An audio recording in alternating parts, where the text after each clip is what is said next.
Hello friends, it's Greg here on the Blue Feather Ephemera channel, and in my weekly videos I show you what's sold in my eBay store where I sell vintage magazine print advertising. I also cover a bonus topic. This week's topic is called That Ain't Rare. It's a brief discussion of magazine circulations, so stay tuned for that. But first, let's take a look at those ads.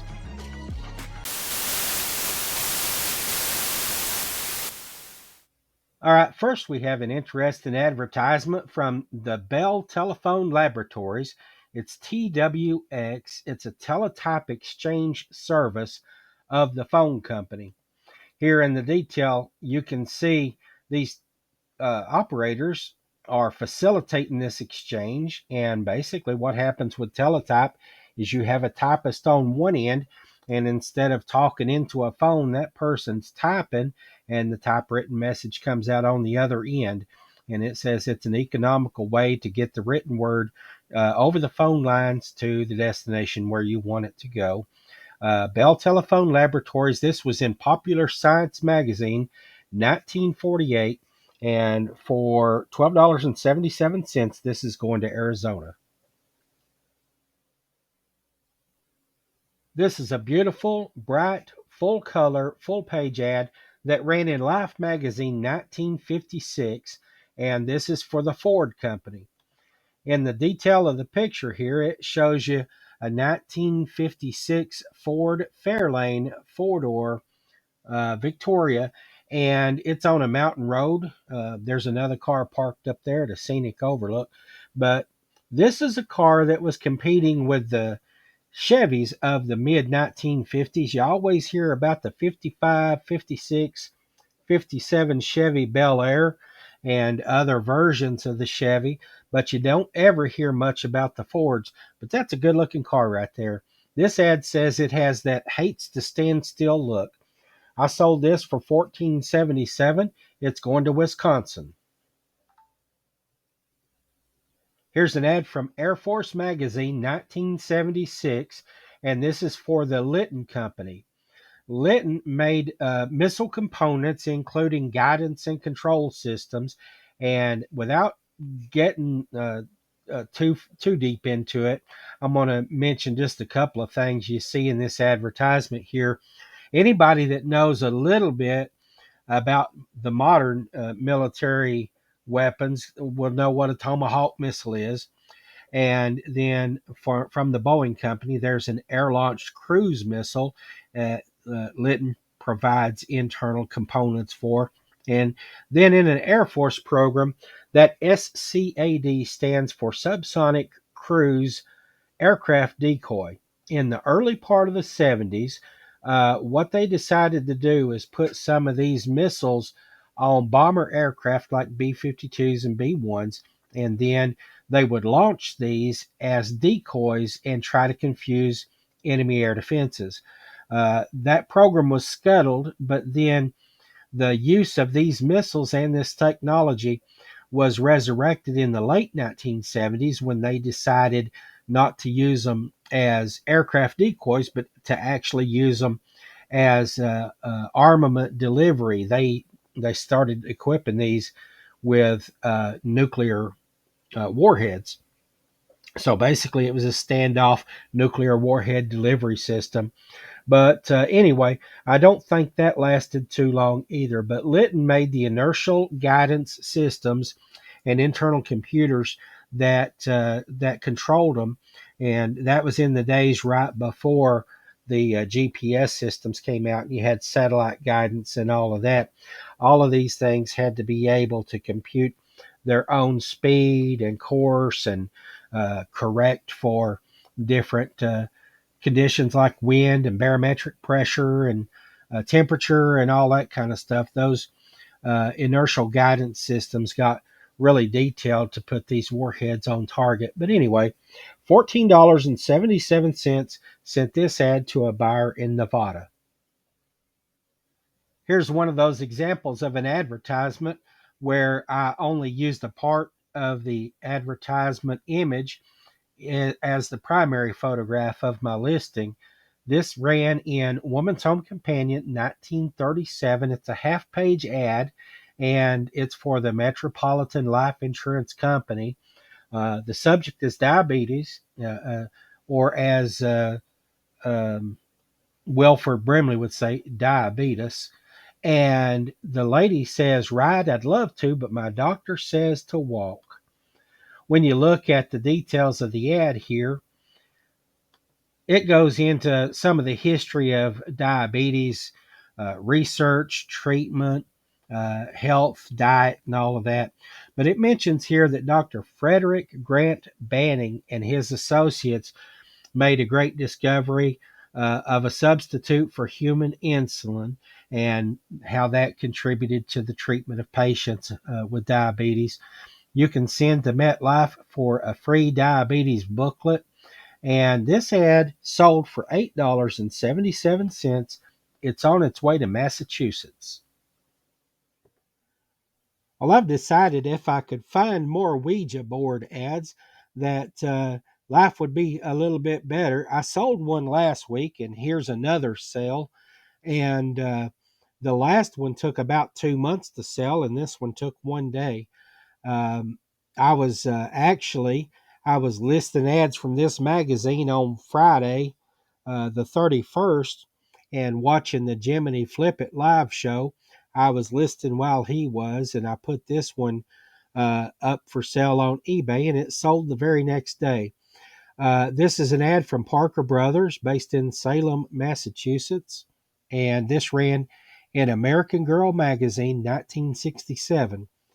I used the top part of the ad as the primary listing image because of the visual interest. It's got the board there, and I call a fellow that fellow. I say he's dressed in a druid outfit.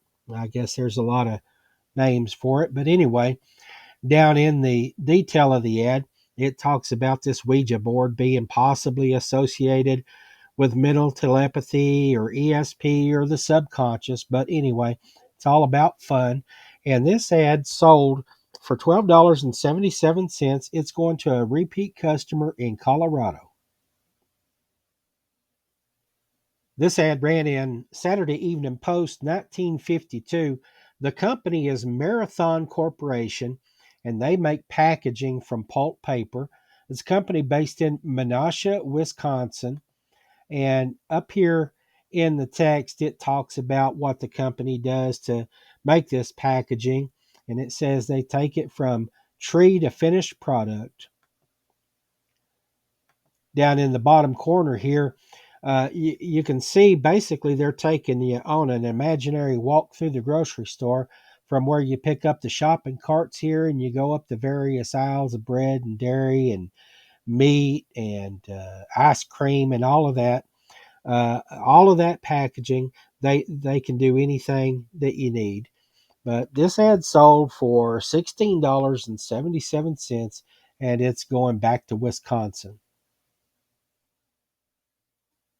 This ad here is kind of an out of the ordinary thing.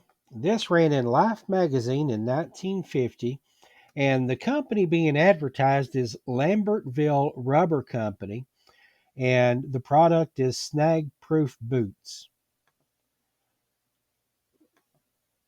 Now, this is a reprint of a vintage advertisement, so this is not original to 1950. This ran about 50 years earlier. It doesn't give any detail about what magazine it was in because it wasn't Life, which didn't come along until 1936. But uh, these critters here, I don't know if you would call these elves or gremlins or what, but it looks like that they're doing their best to poke holes or saw through this boot to damage it in some way. And you can see from the expression on these guys' face here with the axes, they're not having much luck at all doing any damage to these boots. But like I said, it's a reprint, a nostalgia ad. $18.77 is sending this back to its home city of Lambertville, New Jersey. Here's a small advertisement for Paizo ointment, and it's a product made by Grove Laboratories in St. Louis, Missouri. And this ran in Woman's Home Companion, 1943. I'll just show you here the ad size is roughly almost 3 inches by 7 inches. And in the detail of the ad here, it just talks about how the product brought relief to simple piles. And so basically, it's just a hemorrhoid cream. There's more detail down there in the text than we want to talk about. But anyway, it sold $8.77, has this on its way back to its hometown in St. Louis, Missouri. Seeing this ad right here reminds me I already meant to share with you that I've got some good news this week, and I've got some bad news, and I've got some worse news. The good news is I sold some great ads. The bad news is I didn't sell very many of them. And the worst news is that gives me more time to talk. So, uh, this ad right here, I believe that it just deserves a little bit of attention because it's got a whole lot going on. First of all, it's anthropomorphic, and I put that in the title of the listing here. Anthropomorphic is a word that draws viewers' attention or shoppers' attention, customers' attention, however you want to put it. And that's where you just ascribe human characteristics to inanimate objects like fruit, also animals, not inanimate, but non-human things like animals or fruit or a car. You can have an anthropomorphic train, like the little engine that could, whatever. Anthropomorphic is just a selling point. Also, on the concept of anthropomorphic things, you just think of any cartoon that you know of, everything from Walt Disney Cars to Thomas the Tank Engine. All of that's anthropomorphism. But in the saying here on the ad, five luscious fruits in sweet cahoots. Cahoots kind of has a connotation to it. Uh, I think of it like Louis Grizzard said about the difference between being naked and naked. Being naked means you don't have clothes on. Being naked means you don't have clothes on and you're up to something. So cahoots has that same kind of mischievous quality there. So, what exactly is it that these five luscious fruits are up to? We got to look further down into the ad for that. And down on the bottom of the page, there is a recipe here. It says it's the best thing that ever happened to pancakes. And I'm here to tell you, um, when you look at old recipes from the early part of the 19th century, I would say only about maybe one or two in 10 is what I'd call edible. um, you see some crazy things from the 1930s and 40s and 50s. They say take a gelatin mold and put strawberries and peas and chicken heads in it, and that's supper. Um, all the different things they did with liver and uh, you name it, crazy recipes. But this is a good one. This ain't just a keeper.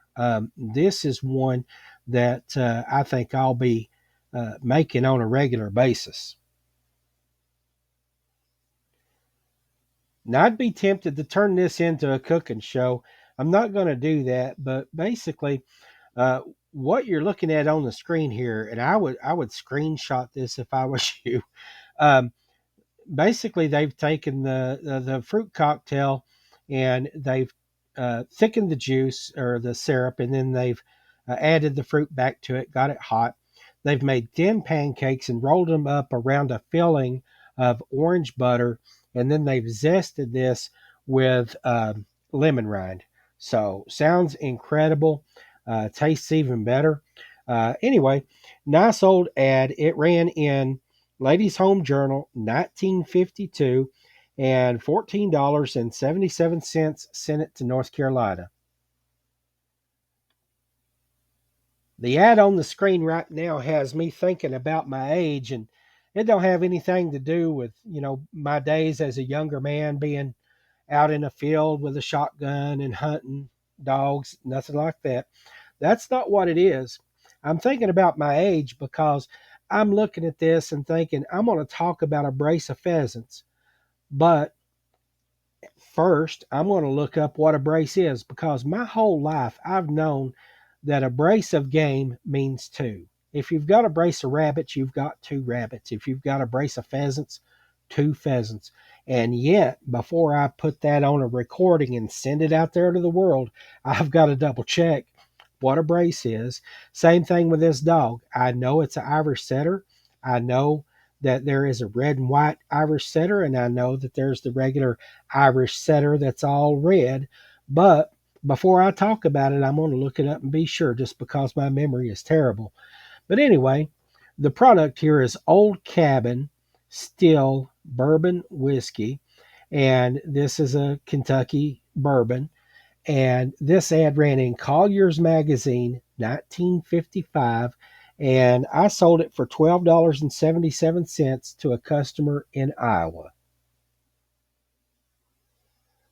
This is a full page ad for Jockey Oats. It's a product that was produced in Minneapolis, Minnesota. It's basically a horse feed and also nutritional supplements for livestock. And in the details of the ad here, you can see that they made several different products. The Jockey name products on the left, and then Pritchard's supplements are in the second column of the screen. Down at the bottom of the ad, it says that this business is called MJ Pritchard Incorporated in Minneapolis. And the good thing about this, I was contacted by the buyer at the time that they made this purchase, and they told me that MJ Pritchard is their grandfather.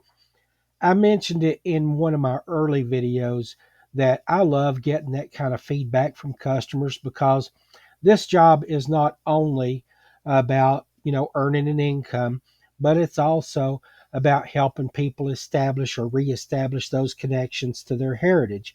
So this was awesome to see. $18.77 sent this ad from Classic Magazine 1975 to a buyer in North Carolina.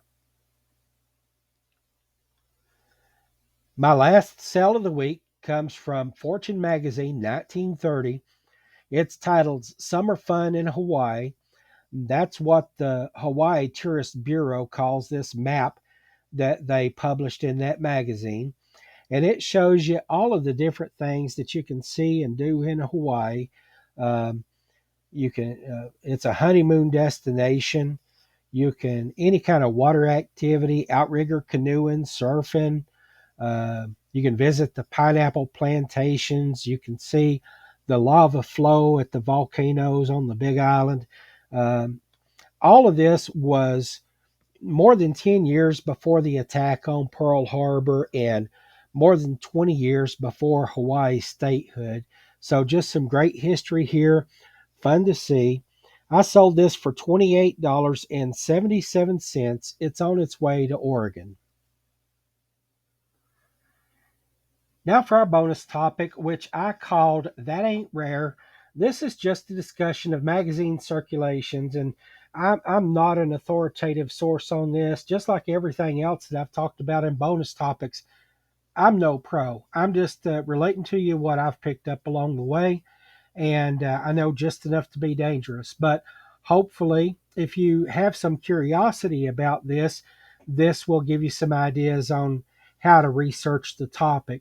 But pretty much since the founding of the country, our leaders have known that periodicals like newspapers and magazines used to share information and ideas is important to the fabric of the country.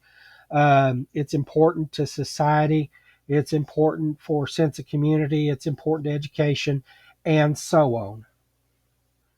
Because of that understanding, the government, through the U.S. Postal Service, gave great rates to publishers so that it didn't cost them hardly anything to send publications by mail. And since the Postal Service was responsible for applying these discounted rates to publishers, any rules related to circulation reporting went through the U.S. Postal Service, the Domestic Mail Manual. And I took an excerpt here from the Federal Register in 1994. There's been many changes over the years, and when a rule is changed or proposed to be changed, it has to be published in the Federal Register. But this date's from 1994. It's just one I pulled for an example. But I'm going to show you. I'm reading from the right hand side of the page right here. Supplementary information. Publishers are required each year to provide the Postal Service certain information by October 1st for each of their publications authorized second-class mail privileges. The Postal Service uses the information to help determine whether the second-class publication continues to qualify for such privileges, and it gives the United States Code there.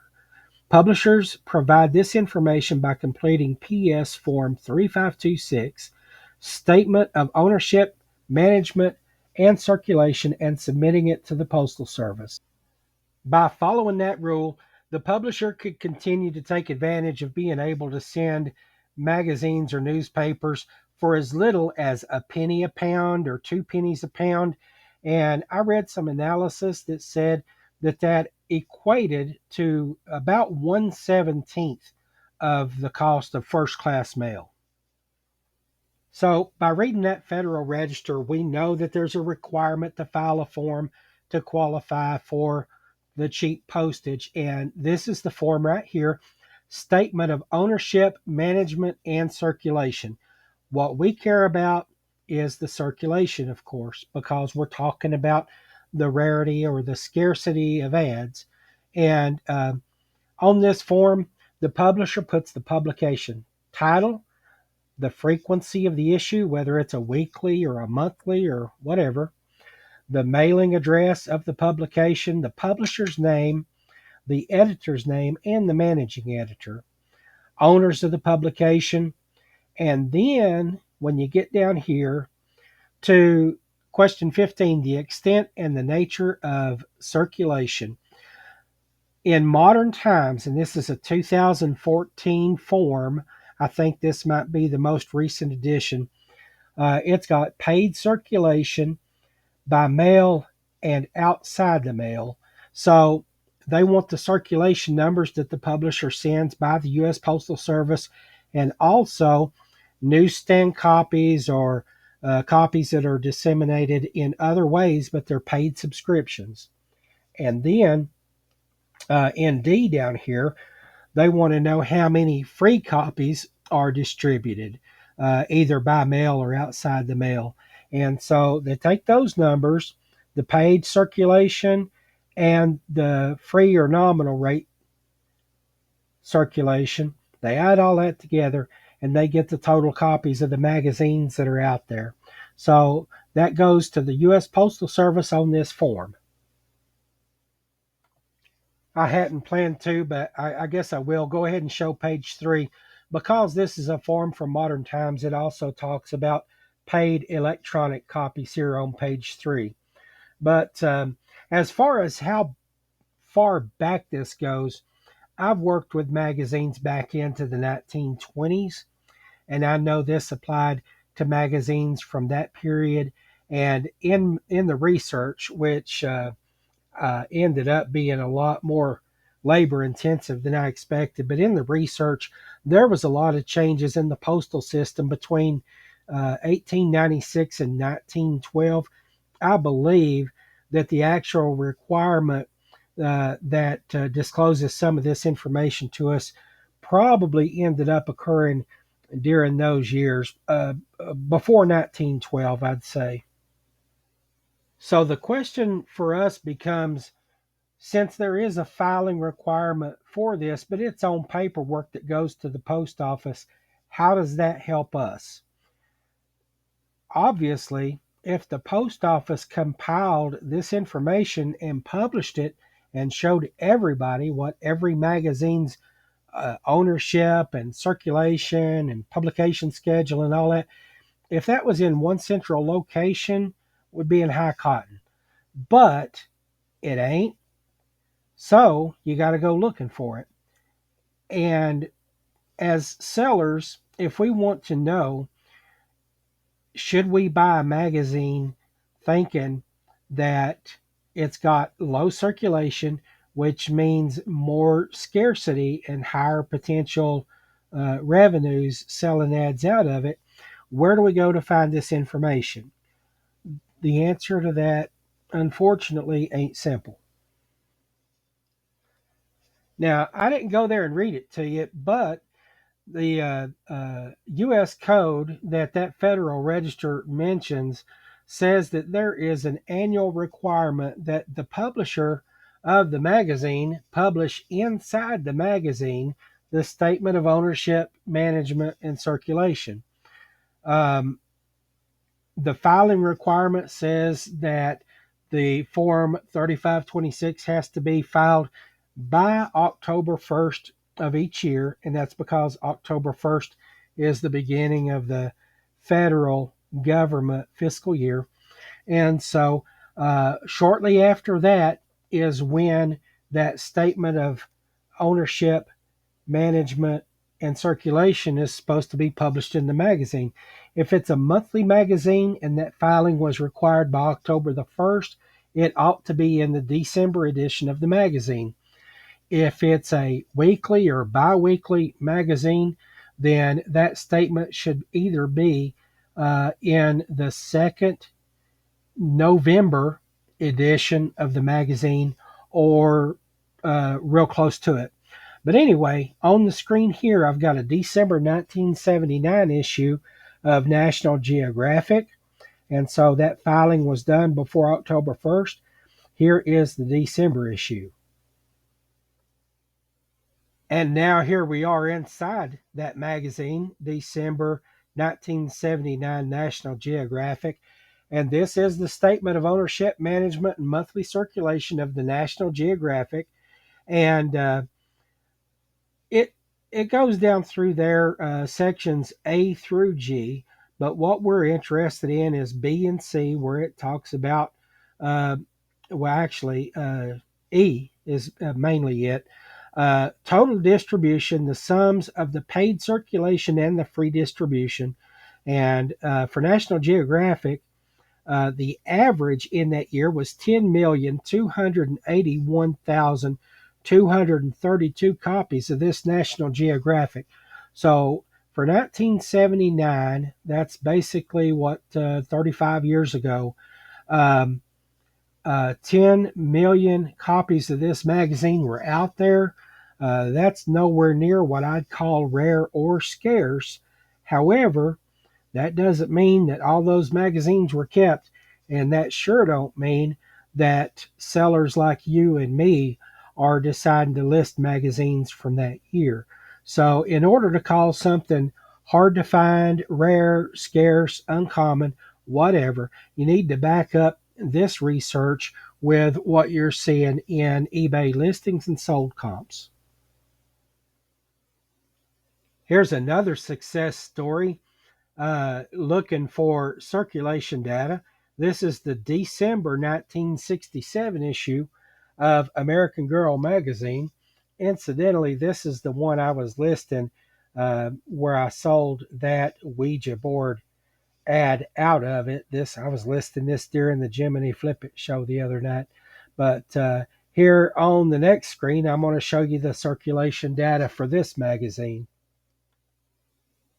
It says here, as of October 1st, 1967, American Girl magazine had a circulation, paid circulation of 1,021,797, free distribution of a little more than 8,000, and a total distribution of a million and 30,000 issues on average during 1967.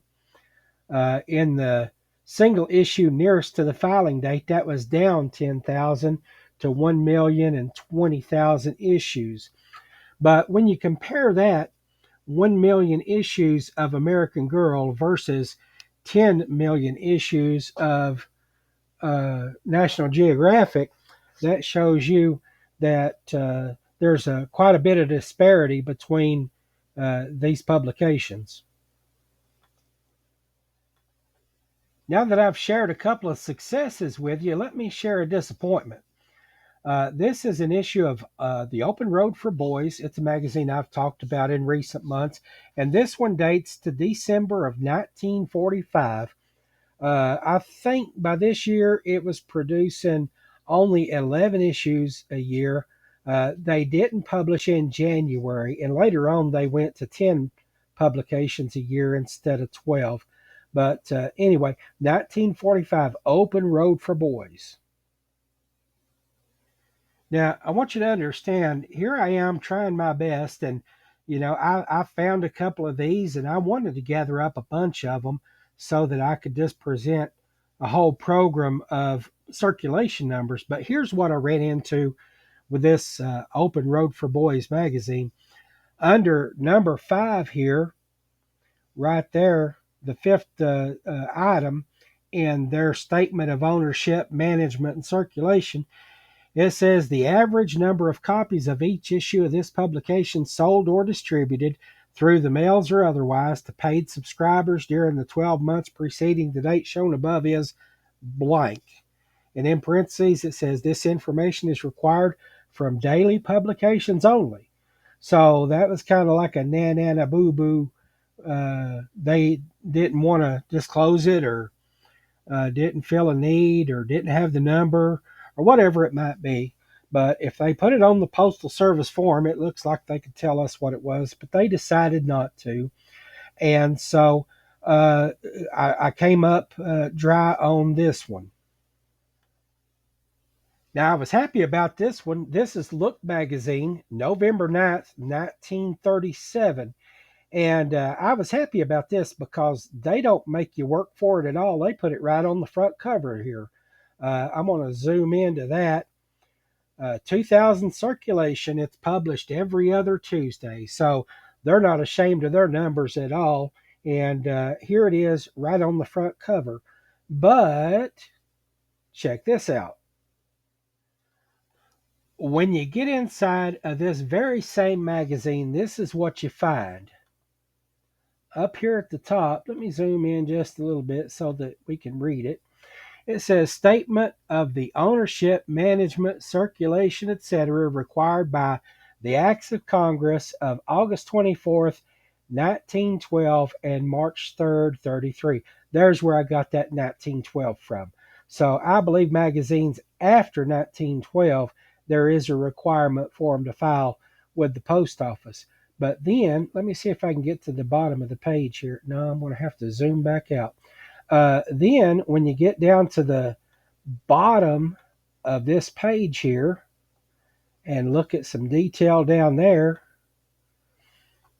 it's talking about ownership and bonds and mortgages and fiduciary and statements, bracing affiance, full knowledge and belief, basically the notarizing stuff, editor and publisher, sworn and subscribed, yada yada. So no circulation numbers at all in this statement of circulation.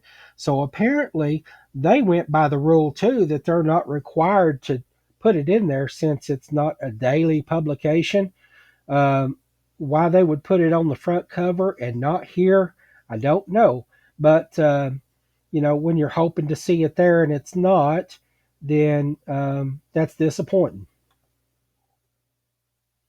If you're looking for circulation numbers in a magazine and they don't show it, or if you have a magazine from early in the year or in the middle of the year where they don't publish that statement, but you want to know what the circulation numbers are, there's other places you can look.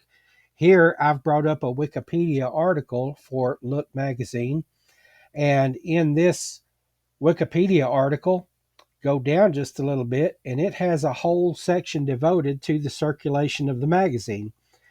And it says that in 1948, it sold 2.9 million copies per issue, 3.7 million by 1954, and it peaked at 7.75 million in 1969, and advertising revenue reached the highest point in 1966 at $80 million.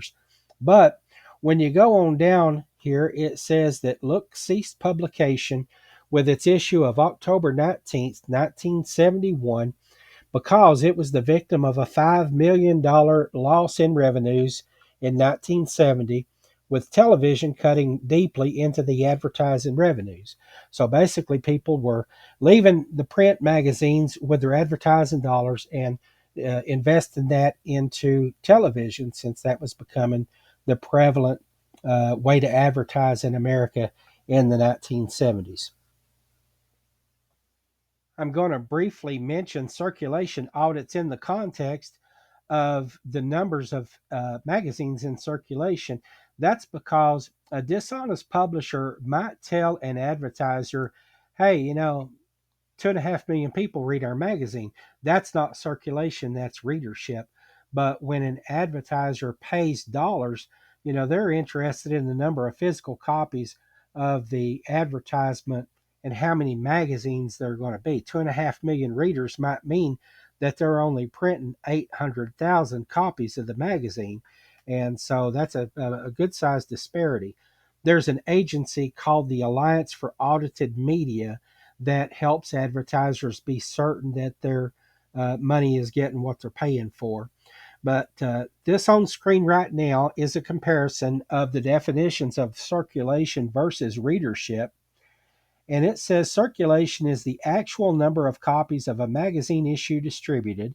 It includes both free copies as well as paid copies purchased or subscribed by customers. And readership is a figure that's 2.5 to 3 times higher than circulation and depends on the size of a household in a given place.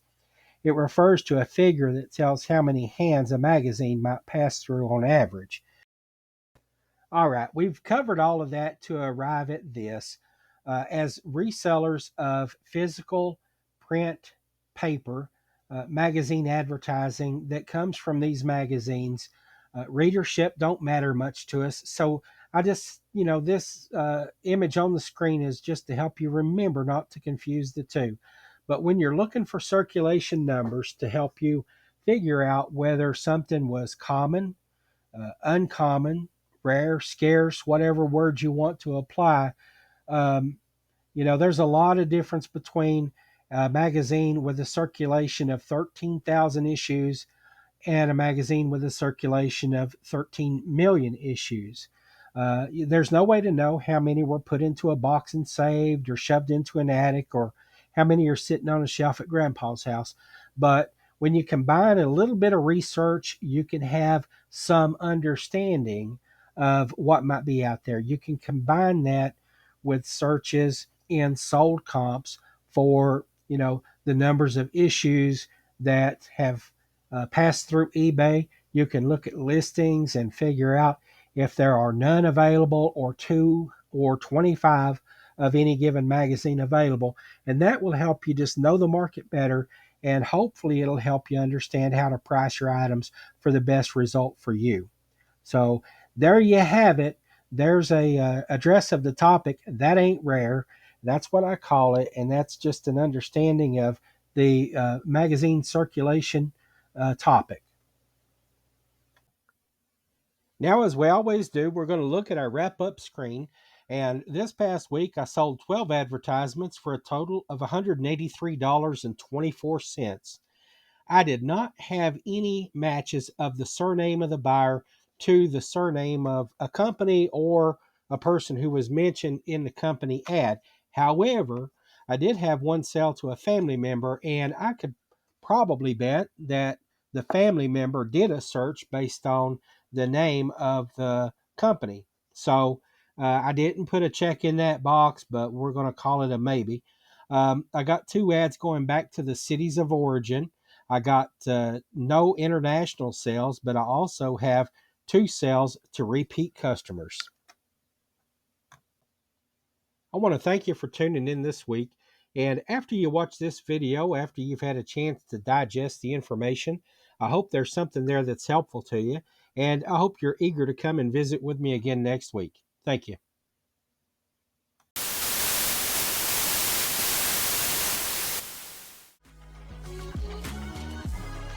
If you enjoyed the video and want to see more content like this, please hit the like button, share it with friends, and subscribe to the channel.